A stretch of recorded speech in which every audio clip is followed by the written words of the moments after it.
Call the meeting to order. Roll call. Hughes. Yes. Critical. Present. Present. All right, Kubicki. stand up for the Pledge of Allegiance.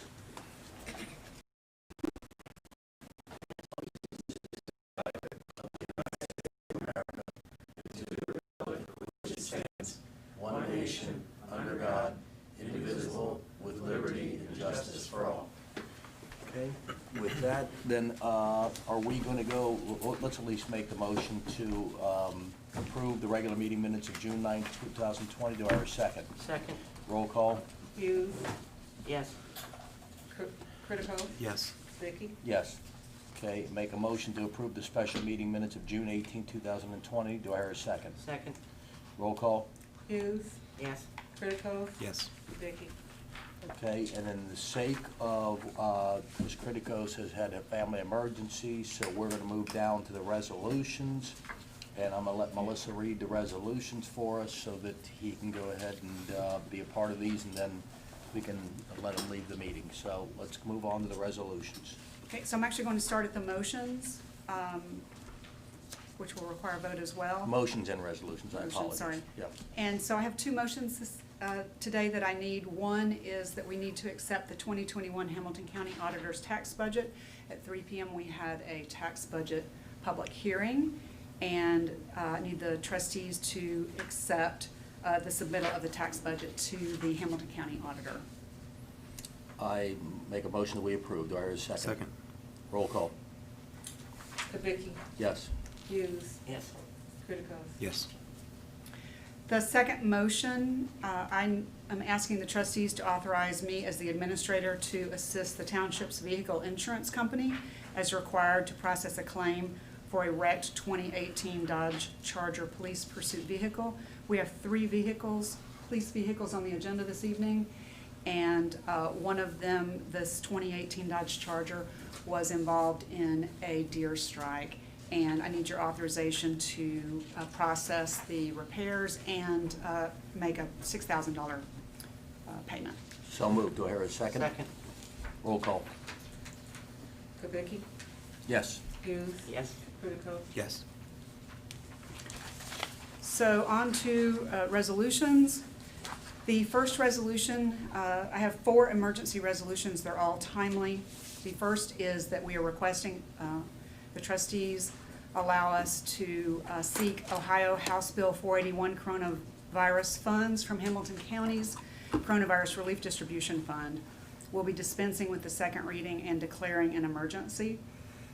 The coronavirus funds, there are 2 funds. One has been set up by the state of Ohio legislature, $350 million, where they are sub-allocating federal funds that were allocated to the state, and they are sub-allocating those to the local communities through House Bill 481. We don't have an amount on that distribution yet. Once we pass this resolution, we will be authorized to sign up to apply, and it will give us the amount.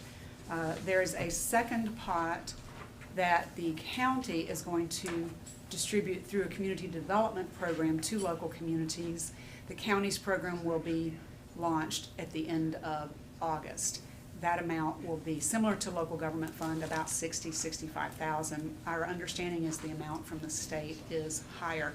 So this resolution, dispensing with the second reading and declaring an emergency, will allow us to apply for both the state suballocation of COVID funds as well as the county, and eligible expenses include sanitizing the building, any frontline expenses related to COVID, as well as small business economic stimulus. So you want to hear from us to move on it tonight? Yeah, I've got to grab something. I'm sorry, I forgot something. So moved. Go ahead, I'll be right back. Sorry.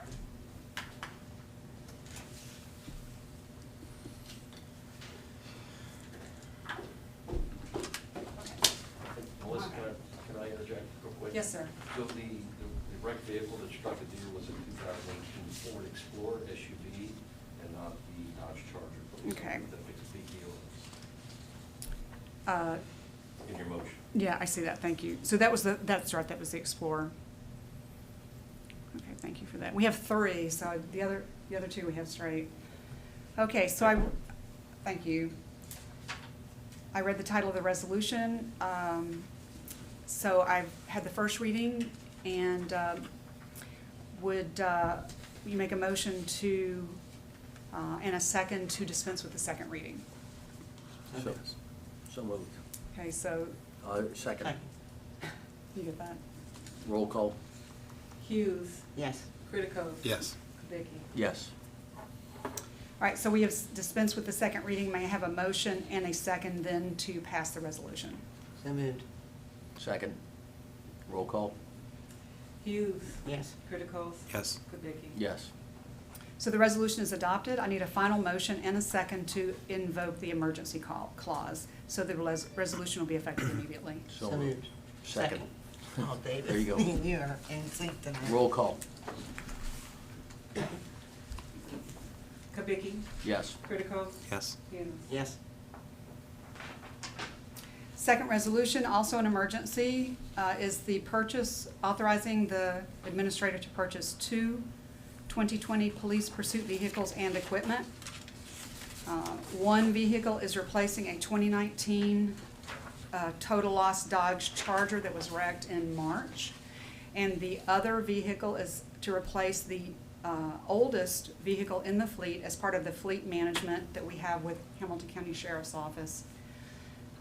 And dispensing with the second reading and declaring an emergency.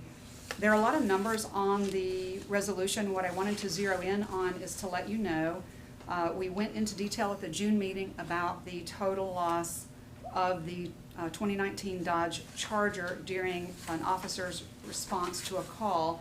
As a result of COVID and auto production shutdown, we've had a 3-month wait to be able to purchase vehicles, and so we are doing it as a bundle in this resolution. The 2020 Chevrolet Tahoe, net cost after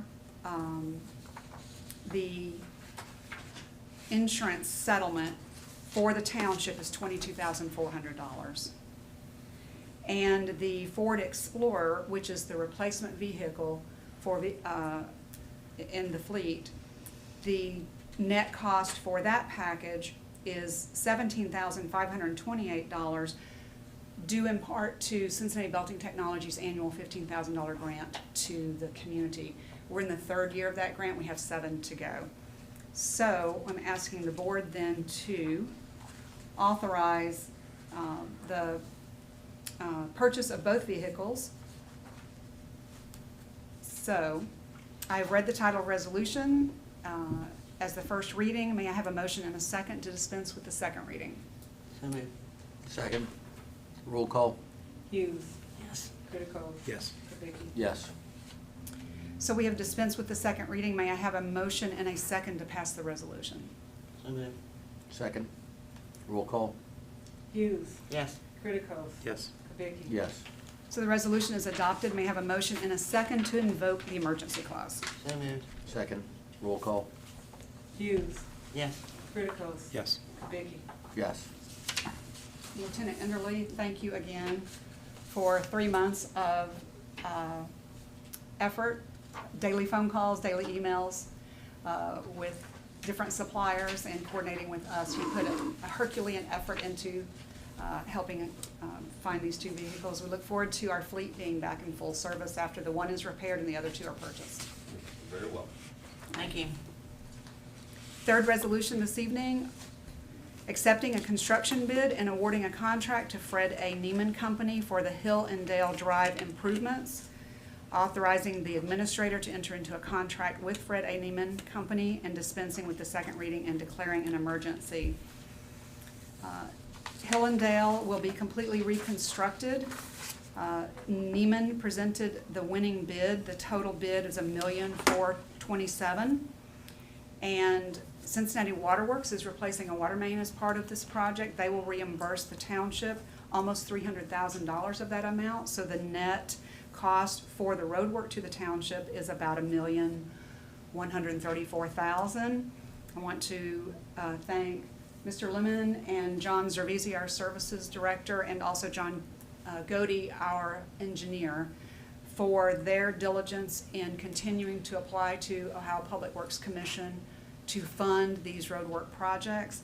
This roadwork project has a 50% OPWC grant and a 50% no-interest loan for 20 years. So we have, are going to be the beneficiaries of a $1.2 million road, a $300,000 water main replacement for an annual payment of $34,000 a month, which is significant savings. So, any questions for that?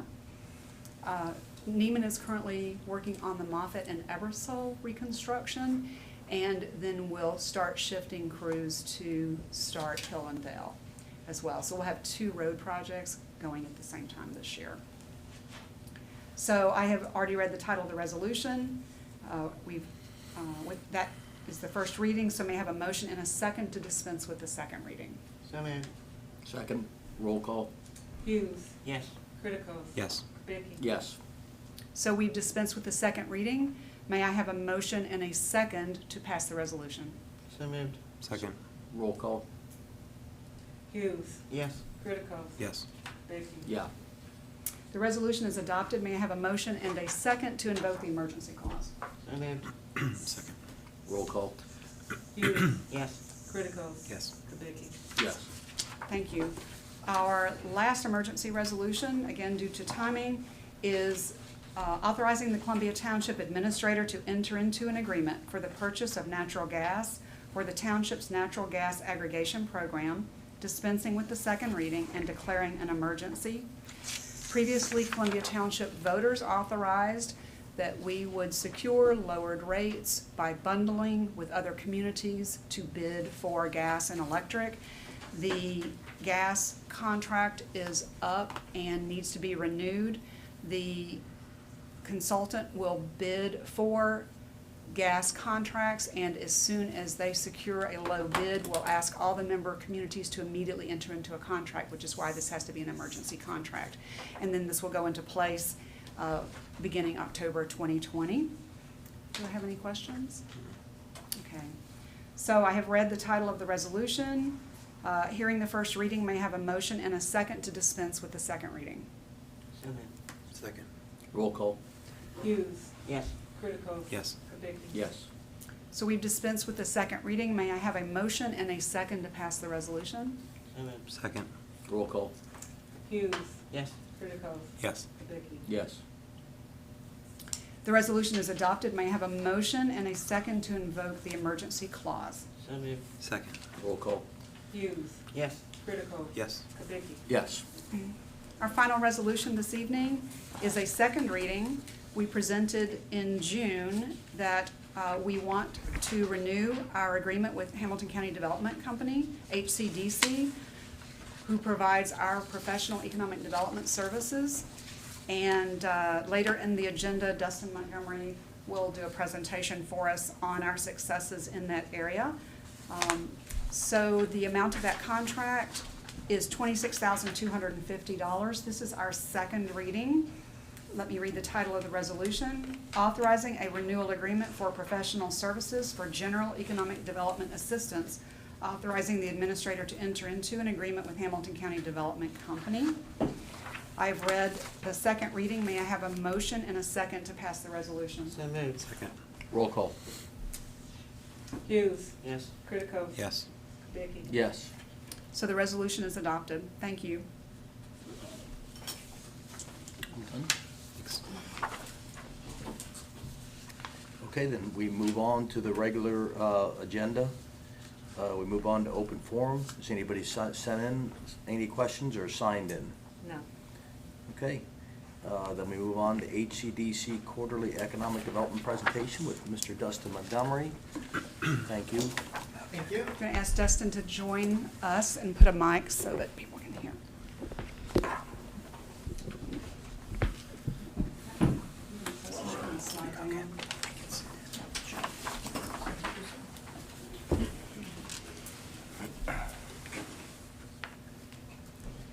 So we wanted to take a few minutes this evening and share with everyone the value of our economic development services through Hamilton County Development Company.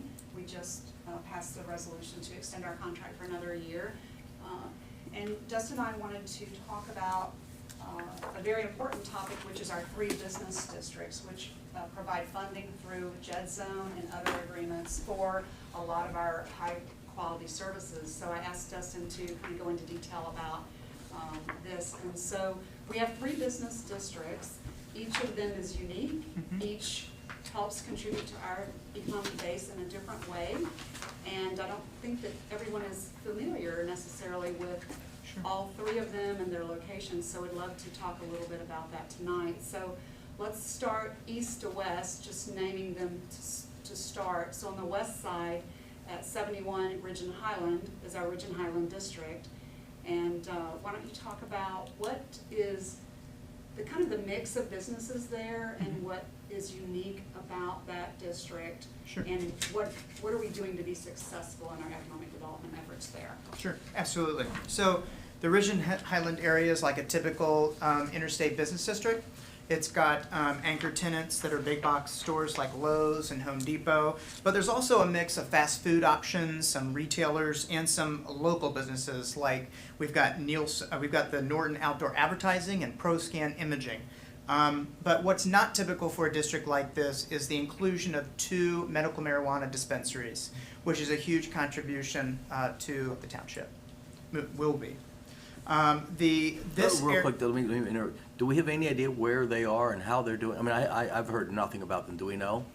The last I heard on the one on Kennedy Avenue, there was not a lot of business. Last time I was up in the Ridge and Highland facility, I saw a line out the door. Right. Always. But do we have any idea of the volumes they're doing or if they're hitting numbers? I have not had any conversations with the ownership, Okay, got it. Okay, fair game. but I'm happy to reach out if you would like to. I'd love to, but keep going.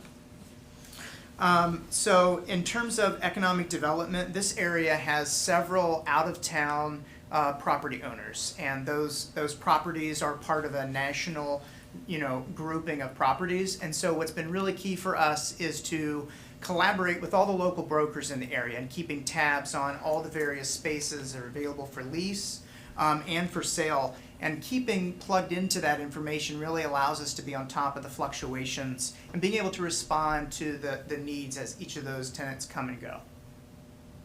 We have a couple of large employers there that are very important to our JED zone, one being Cincinnati Belting Technology. That's correct. Which was a redevelopment under Mr. Lemon's administration north of there as well. So those are 2 big names in the Cincinnati region, and those are both in that district. Absolutely. So let's move to the complete east side of Columbia Township, and let's talk about the Wooster Pike. Sure. Growing entertainment and district. Sure. I think what's really great about Wooster Pike 50 West is that it's a really booming area. There's been a lot of successes and growth over the last couple years. It's an entertainment corridor that has several amenities and businesses for the township. That's a regional draw to the township, bringing people in to the area. The area has access to Little Miami River Bike Trail, various dining options like Mango Tree, the new 50 West Burger Bar. There's 2 small-scaled retail centers, a neighborhood area a neighborhood Ace hardwood store, which does very well. Hardware. Yes, hardware. They do very well when I've been in there. What makes Wooster Pike unique for the township is there's just such a diversity of local businesses and recreational options. You don't always see a mix of both. Sometimes an area leans towards one or the other. Again, you've got the access in terms of entertainment, biking, canoeing, sand volleyball, a brewery, a spa, unique eateries, and shopping experiences. In economic development, the focus in this area for us has been to manage public and private relationships and partnerships. There's been great success in that, and quite frankly, you have local businesses that are willing and wanting to invest in the district, in Columbia Township. There's been several examples of this where this has worked well.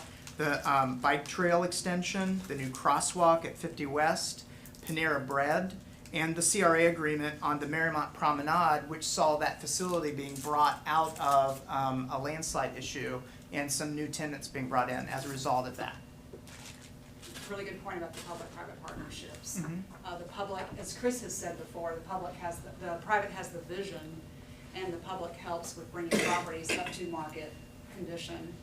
And with when our will the investment. crosswalk be done on 50 West? Because people do ask me. End of this month, End of this month. yes. We'll have a big event with 50 West for that. Got it. Great.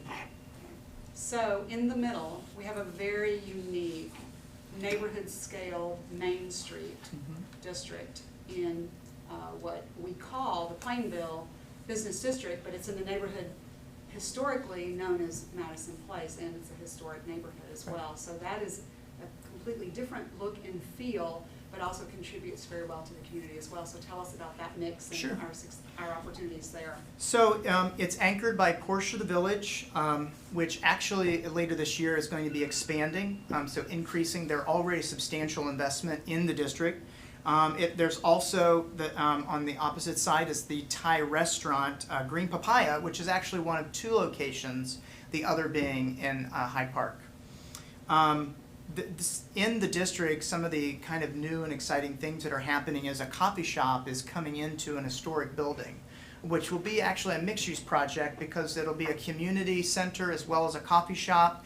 And on the second floor, there's going to be some high-end modern apartments, which will be a real opportunity to bring in, once again, more people into the township to see what is already great and happening in there.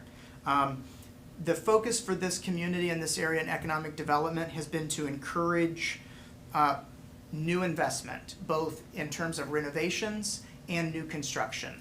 The community reinvestment area, which is a district that's created and overlaid in the township, helps encourage property owners to invest in their properties by getting a tax benefit on those improvements that happen to the property. And that's been very successful in encouraging and attracting new investment. There's been several residential homes in the Madison Place neighborhood that have occurred that are being renovated and actually being constructed.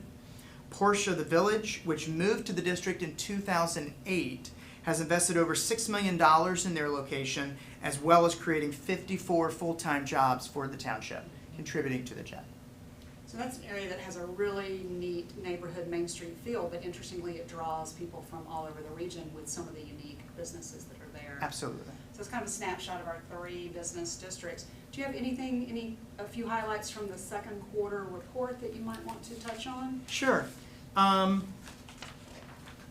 think one of the key, just real quickly, what was really a tribute to the leadership of the township provided COVID-19 emergency economic stimulus grants. And that has helped businesses not close. It's helped them to stay in business. Also, 3 new tenants have signed leases at Ridgewater Plaza, Napa Auto Parts, Overstock Guys, and American Freight Furniture and Mattresses. I have started reaching out to major businesses in the township to get a feel for how COVID-19 has impacted their business, what's their response been, where they are currently at. And everyone that I've spoken to so far, they remain open, committed to the township, and quite frankly, they've not had a lot of layoffs. So there's some highlight there for them. And 50 West Brewery, they opened a new burger bar, and it's exceeded demand expectations in the district. So that's just some. And they've done a great job. I've been down there a couple of times, and they've really worked hard and kind of came in at the right time with an outdoor burger place and have a lot of velocity and volume. So it's unusual to see a brand new restaurant open up in this environment and do well, or at least seem to be doing well. So encourage everybody to go give them a shot. They have a great brand, not only in the region, but also a growing brand in the state and nationally. Well, I want to say, and then you can make sure that the leadership at HCDC, you can play this part for them. I want to tell you that we really appreciate that we consider you an extension of our staff, extremely professional, extremely knowledgeable. You're out in the community with our businesses on a regular basis while we're busy with service delivery and other matters, and feed us information that we need to make decisions at the trustee level and also the administrator level. You're incredibly responsive, as I said, very professional, and it's a pleasure working with you. We've really valued our contract with HCDC, and we look forward to many years of continuing that. So thank you. Thank you very much. Appreciate that. Thank you, Dustin. Thanks, And- Dustin. And to her point, we hear nothing but great things about you. You guys are doing a great job. So kudos. Thank you. Thank you. Okay, with that, we move on to reports. We got the road superintendent report. Road superintendent report. Any question about Mr. Cervisi's report? Then we move on to the police report with Lieutenant Enderle. Anything to add to that? I do not have anything to add, thank you. Okay. And fiscal officer's report with Ms. Heekin. Instead, we have Ms. Gray. Ms. Gray is the to go fill in the shoes. Okay, for her report, June marks the end of the first half of the year. The general fund balance is $2,772,641, which is a decrease of 0.2% from June. The restricted fund balance is $5,135,589, which is a decrease of 6% from June. Combine these fund totals, $7,908,230, which is a decrease of 4% from June. For the month of May, revenue is $16,857, with expenses of $346,324. The year-to-date revenue, $2.9 million, and expenses, $1.8 million. We are halfway through the year, which means we also are halfway between the biannual revenue settlement in April and September from Hamilton County auditors. Our joint economic development zone revenues are down approximately 9% due to the pandemic impact on business, profits, and employees. We are fortunate to be able to continue providing quality service with no interruption because the trustees and our professional staff are committed to conservative budgeting practices. Well, thank you. Thank you, Ms. Gray. Thank you, Ms. Kim. Ms. Kim, Ms. Gray. Okay, that we move on to the administrator's report with Ms. Taylor. All right, so we've had a fantastic month. You can see in your report, I have a number of pictures this month showing, first of all, July 4th, patriotism. Our crews placed 100 flags throughout the community in our planters and gateways as part of our neighborhood and business district beautification program. We had people stopping here at the front of the building where we have planted flowers and flags to take pictures with their families around July 4th, which was a wonderful thing to see. So I want to say thank you to Trustee Hughes because I know that that is a really important part of what you're leading us for. The spring storms decided to continue through summer. We're not getting a break. We have had several after-hours events this past month where our crews are taking care of damage immediately. On June 30th, on Erling, 2 trees went down, one across the road and one on a Duke Energy power line. Our crews went after hours to clear across the road and stay with the other tree until Duke crews could come because the line was hanging and it was live and it was hanging right at the ground. Deer Park Silverton fire responded to that scene, as well as Hamilton County Sheriff Pete Enderle assisted with that after a severe storm moved through. So you have a picture showing a house with very tall grass. What we have found this summer is that between summer and COVID, we've had an uptick in property maintenance complaints. Everyone is looking at everyone else's yard and deciding that it needs a little attention. So we wanted to remind people that they are welcome to let us know if they feel something does not look like it meets our property maintenance code. We have 2 options. They can call and talk to Kim or to me at the Township's main line, 561-6046, or on our website's front page, very easily, under How Do I, is the property maintenance complaint form. That comes to us by email. We immediately call our code enforcement officer. He travels to the address, documents the concern, and if we have to take notice, If we have to take action, we provide legal notice to the property owner, or he attempts to work with the property owner directly. And if we can't get resolution that way, then we will provide a legal notice that we will take care of the matter. We talked earlier on the agenda about the CARES Act funding from Hamilton and Ohio, the Ohio legislature. I want to say thank you to the Hamilton County Assistant Administrator, Holly Christman, who has been phenomenal to work with in terms of helping understand the opportunities through both of these programs, and specifically the Hamilton County program. She is accessible and professional and responsive. Our audit continues. Our 2018 through 2019 audit will continue through the end of this month, and Kim Gray, our office manager, is assisting Fiscal Officer Caroline Heegan in fulfilling all of those audit requirements as well. So we've had a very busy season between our 2021 tax budget, which was due, and our 2018-2019 audit. Both of those will wrap up at the end of the month here.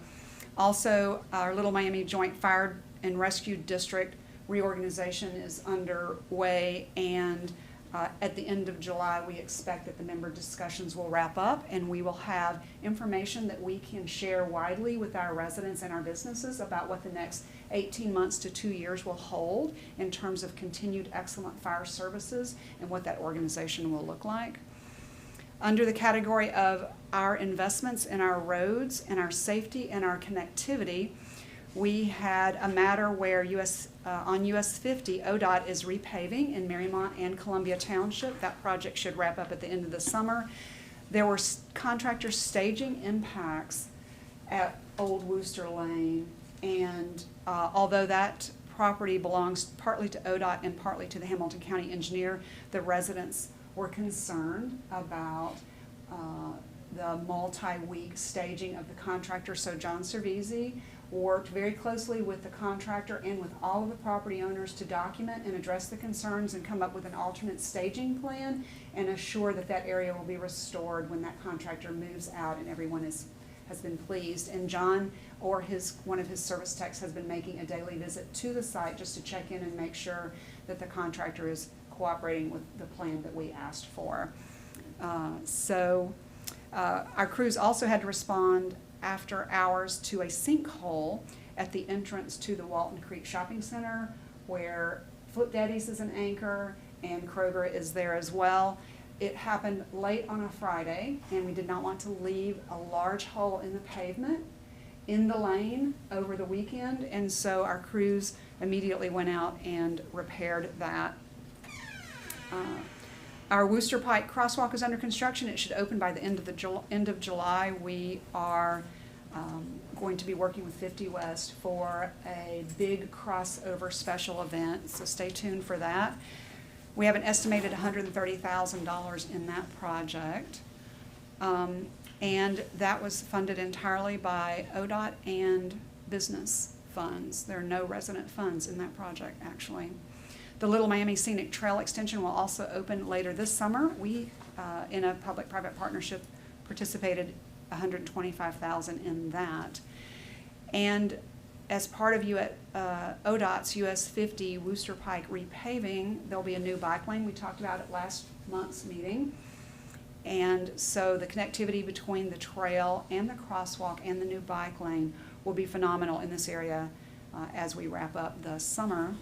We have 2 road construction projects, one under construction and one based on tonight's acceptance of a bid that will start. Moffett and Eversole is under construction. There are some really good pictures in your report to see that construction is well underway, and that project should be done late October or early November. That is a $1.5 million project. And then the Hillendale Drive reconstruction will kick off soon, and that will include drainage and curbs and, as I mentioned earlier, a Cincinnati Waterworks water main replacement. And that project, including the water line, $1.6 million. So we have had, including Row, which is a major reconstruction in Madison Place that was accomplished and is already completed, that project and the projects that I've spoken about in the meeting total nearly $5 million. And our road levy generates $645,000 a year. We would not be able to, year after year, accomplish multi-million-dollar road projects on the road levy. So it is the administration's work under Mr. Lemon, and I will continue it, to vigorously apply for OPWC grants, as I mentioned earlier in the meeting, and then attempt to secure loans, interest-free, for the balance of these projects. And it is between OPWC and our JED-Z business income how we are successfully being able to reconstruct and maintain and repair our roads, unlike any other small community would be able to do that is simply a township operating on township funds. So it's a phenomenal opportunity there. And that's the end of my report. Very good report, thank you. Thank you, Susan. And thanks to Mr. Lemon, who's in the audience too. A little kudos to you again. You're still here, Yes, okay? we're glad. And with that, we move on to the Little Miami Joint Fire and Rescue. Melissa, I know you touched on that before. Is there anything else we want to add to this, or anybody wants to expand on this right now? Chris is gone. Anything you want to add to it, or do you think you covered in the administrator's report? There were some questions after last month's Little Miami board meeting because there was a resolution that Gulf Manor intended to withdraw from the district, and that the fire chief, Jim Putoff, planned to transition to a consulting basis to help lead that transition. And so because we are still in a mediation with all of the members, as soon as that is completed in the next couple of weeks, we'll be able to come forward to the community with all of the information for the next 1 to 2 years. We just had to take certain steps in that meeting and then in joint mediation meetings before we had understood the full reorganization details. And so we will have that information here in the next couple of weeks and be able to share that. Okay, thank you. Everything's moving forward very well. All the parties have worked very cooperatively, very earnestly, with the continuation of outstanding services to the citizens and and businesses uninterrupted, with the primary goal. Okay, any questions about the Deer Park Silverton, or anything to add to the Deer Park Silverton Fire District report? Nothing to add to it? Okay, trustees reports, any reports, anything to add? Okay. Not this time. Me neither. Communications, any questions about communications? We've done the motions and resolutions, so we go on to old business. Any old business to discuss? Any new business to discuss? Okay, I make a motion that we approve all the payments of bills, bank reconciliation, and financial reports. Do I hear a second? Second, Roll call? Hughes, yes. Criticos, Kubicki. Yes. All right, any announcements? Okay, then I make a motion to sign the minutes and the resolutions. Do I hear a second? Second, Roll call? Hughes, yes. Kubicki. Yes. Then after that, I make a motion that we move into executive session. Do I hear a second? Second, Roll call? Hughes, yes. Kubicki. Yes. Okay, and I also make a motion, when we're done with executive session, I make a motion to adjourn the meeting. Do I hear a second? Second, Roll call? Hughes, we have to come out of executive session. Do we have to? We will not be taking any action when we come out of executive session. Yeah, we won't be taking action, so, okay, let me restate this. All right, we're out of executive session. I make a motion, do we adjourn the meeting? Do I hear a second? Second, Roll call? Hughes, yes. Kubicki. Yes. Thank you all for coming.